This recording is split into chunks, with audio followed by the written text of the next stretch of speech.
ಬರೀ ನಾಗಪ್ಪ ನಾನಪ್ಪ ಅಂತ ಬಂದ್ಬಿಟ್ರೆ ಬೇಗ ಚೇಂಜ್ ಮಾಡ್ಬಿಟ್ಟು ನಾವು ಹುಡುಗರಾಗ ಬುದ್ಧಿ ಬಂದ ಅವರೇ ಮಾಡ್ತಾರೆ ಗೊತ್ತು ನಮ್ಗೆ ಯಾಕಾರ ಮಾಡಿದ್ರು ಅವರು ಆಧಾರ್ ಕಾರ್ಡ್ ಎಲ್ಲ ಇದು ಮಾಡಿದ್ರೆ ಆಗ್ತದ ಕೂಲಿ ಮಾಡಿ ನಮ್ಮ ಸಣ್ಣ ಬಣ್ಣವ್ರ ಮ್ಯಾಗ ಈ ತರ ಮಾಡಿದ್ರೆ ಬೇರೆಯವ್ರ ಕೆಲ ಯಾವ ತರ ಮಾಡಲ್ಲ ಅವರು ಈ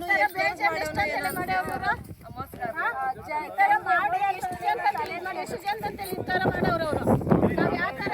ಸರ್ ನನ್ನ ಹೆಸರು ನಾರಾಯಣಸ್ವಾಮಿ. ನಾವು ಅಪ್ಪನ ಹೆಸರು ನಾರಾಯಣಪ್ಪ, ನಮ್ಮ ಅಪ್ಪನವ್ರ ಅಪ್ಪನ ಹೆಸರು ನಾಗಪ್ಪ. ಅಲ್ಲಿಂದ ನಮ್ಮೂರಾಗ ಅವನು ಶನಿಕೇಶ್ವರನವನು ನಮ್ಮ ಅಪ್ಪನ ನಾರಾಯಣಪ್ಪನ ಅಂತ ಹೇಳ್ಬಿಟ್ಟು ಅವನು ಅವ್ರ ಸ್ಥಾನದಲ್ಲಿ ನಿಂತ್ಕೊಂಡು ಅವನು ಇದನ್ನು ಮಾಡ್ತಾನೆ ಸರ್. ಈಗ ನಾವು ಫೋರ್ಜರಿ ಮಾಡೇವನೆ. ನಾವು ಹುಟ್ಟಿದಾಗ ಇದ್ರೆ ಇಲ್ಲಿದ್ದೀವಿ. ಫೋರ್ಜರಿ ಮಾಡಿ ಇದು ಮಾಡೇವನೆ. ಆಧಾರ್ ಕಾರ್ಡ್ ಎಲ್ಲ ಫೋರ್ಜರಿ ಮಾಡೇವನೆ. 15 ವರ್ಷ ಸತ್ತೋಗಿರೋ ಹೆಸರು ಇಟ್ಕೊಂಡು ಮಾಡೇವನೆ. ನನ್ನ ಹೆಸರು ಜಯಮ್ಮ ಬಸವಪಟ್ಟಣ. ನಮ್ಮ ಮಾವನ ಹೆಸರು ನಾರಾಯಣಪ್ಪ, ಅವರ ಅಪ್ಪನ ಹೆಸರು ನಾಗಪ್ಪ. ನಮ್ಮ ಇದು ಜಮೀನು ಮೋಸ ಮಾಡಿ ಫೋರ್ಜರಿ ಸೈನ್ ಹಾಕಿ ನಮ್ಗೆ ಅನ್ಯಾಯ ಮಾಡಿ ಶನಿಕೇಶ್ ಅನ್ನೋವನ್ನ ಹಾಳು ಮಾಡಿ ಇಟ್ಕೊಂಡು ನಮ್ಗೆ ಇವಾಗ ಊಟ ಇಲ್ಲ, ನಿದ್ದೆ ಇಲ್ಲ, ನೆಮ್ಮದಿ ಇಲ್ದ್ರು ಮಾಡಿ ಮಡ್ಗೇನು ಅವನಿಗೇನು ಮಾನ ಮರ್ಯಾದೆ ಏನೂ ಇಲ್ಲ.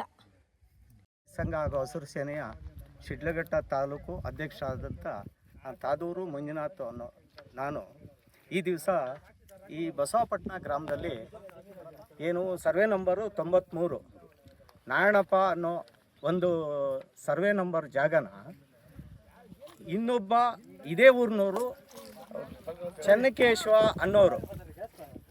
ಚೆನ್ನಕೇಶವ ಅನ್ನೋರು ನಾರಾಯಣಪ್ಪ ಅಂತ ಅವರು ಆಧಾರ್ ಕಾರ್ಡಲ್ಲಿ ಹೆಸರು ಚೇಂಜ್ ಮಾಡಿ ಅದನ್ನೇನು ಮಾಡವ್ರೆ, ಚಿಂತಾಮಣಿ ಸಬ್ ರಿಜಿಸ್ಟ್ರ್ ಆಫೀಸಲ್ಲಿ, ನಮ್ಮ ಶಿಡ್ಲಘಟ್ಟ ಬಿಟ್ಟು ಚಿಂತಾಮಣಿ ಸಬ್ ರಿಜಿಸ್ಟ್ರ್ ಆಫೀಸಲ್ಲಿ ಅದನ್ನು ರಿಜಿಸ್ಟ್ರ್ ಮಾಡಿದ್ದಾರೆ. ಆದರೆ ನಾರಾಯಣಪ್ಪ ಅನ್ನೋರು ಈಗಾಗಲೇ ತೀರ್ಕೊಂಡು 26 ವರ್ಷ ಆಗೈತೆ. ಆಮೇಲೆ ಈ ಚೆನ್ನಕೇಶ್ವ ಅನ್ನೋರು ಅವರ ತಾತನ ಹೆಸರು ನಾರಾಯಣಪ್ಪ, ಇದು ತಂದೆ ಹೆಸರು ನಾರಾಯಣಪ್ಪ, ಅವರು ತೀರೋಗಿ 15 ವರ್ಷ ಮೇಲೆ ಆಗೈತೆ. ಇದು ಎಲ್ಲ ಬೋಗಸ್ ಮಾಡಿದ್ದಾರೆ. ಇದನ್ನೆಲ್ಲ ಏನು ಅವರು ರಿಜಿಸ್ಟ್ರ್ ಕೊಟ್ಟರು ಇದೆಲ್ಲ ಈಗಾಗಲೇ ನಾವು ಮಾಧ್ಯಮದವ್ರಿಗೆ ಮತ್ತು ಜಿಲ್ಲಾಧಿಕಾರಿಗಳಿಗೆ, ತಹಸೀಲ್ದಾರ್ಗೆ ಇವ್ರಿಗೆಲ್ಲ ನಾವು ಇದನ್ನು ಕೊಟ್ಟು ಇದು ಮಾಡಿದ್ದೀವಿ. ಈಗ ಏನು ಆಗೈತೆ ಅಂದರೆ ಚಿಂತಾಮಣಿ ಸಬ್ ರಿಜಿಸ್ಟ್ರ್ ಆಫೀಸಲ್ಲಿ ಸುಮಾರು ಈ ಥರ ಏನು ರಿಜಿಸ್ಟ್ರ್ಗಳು ಮಾಡ್ತಾ ಇರೋದು ಈಗಾಗಲೇ ನಮ್ಮ ಗಮನಕ್ಕೆ ಬಂದೈತೆ. ಸುಮಾರು ಜನ ಹೇಳ್ತಾವ್ರೆ. ಆಮೇಲೆ ಇನ್ನೊಂದು ಏನು ಅಂದರೆ ಈಗಾಗಲೇ ಇದು ನಮ್ಮ ಜಮಕೋಟೆ 13 ಹಳ್ಳಿ KEDBಗೆ ಸಂಬಂಧಪಟ್ಟಂಥ ಸೇರ್ತಾ ಇರುವಂಥ ಜಾಗ. ಇದು ಯಾವುದೇ ರಿಜಿಸ್ಟ್ರ್ಗಳಾಗಲಿ ಯಾವುದು ಮಾಡ್ತಾ ಇಲ್ಲ. ಅಂಥದ್ರಲ್ಲಿ ಇದು ಯಾಕೆ ಈ ಚಿಂತಾಮಣಿ ಸಬ್ ರಿಜಿಸ್ಟ್ರಲ್ಲಿ ಯಾಕೆ ರಿಜಿಸ್ಟ್ರ್ ಮಾಡಿದರು? ಇದು ರಿಜಿಸ್ಟರ್ ಅವರ ತಪ್ಪು. ಈ ಕೂಡಲೇ ಮೊದಲು ಅವರು ಸಸ್ಪೆಂಡ್ ಆಗಬೇಕು. ಮತ್ತು ಇದನ್ನು ಯಾರು ಬೋಗಸ್ ಮಾಡೋರು, ಏನು ಆಧಾರ್ ಕಾರ್ಡು ಇದನ್ನೆಲ್ಲ ಬೋಗಸ್ ಮಾಡೋಕ್ಕೆ ಸಹಾಯ ಮಾಡೋರು, ಅವರು ಸಹಿತ ಇದಕ್ಕೆ ಕಾನೂನಲ್ಲಿ ಒಳಪಟ್ಟು ಈಗಾಗ ಪೊಲೀಸ್ ಇಲಾಖೆ ಅವ್ರನ್ನ ಬಂಧಿಸಬೇಕು.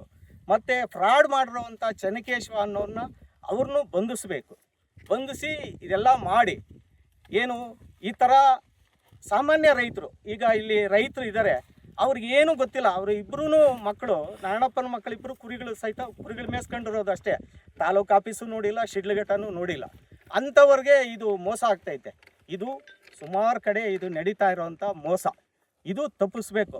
ಈಗಾಗಲೇ ಹೇಳ್ತಾವ್ರೆ ಏನು ಈಗೆಲ್ಲ ಹೊಸ ತಂತ್ರಜ್ಞಾನಗಳು ತರ್ತಾ ಇರೋದು ಈ ಮೋಸ ಆಗೋದು ತಪ್ಪಿಸೋದಕ್ಕೆ ಅಂತ.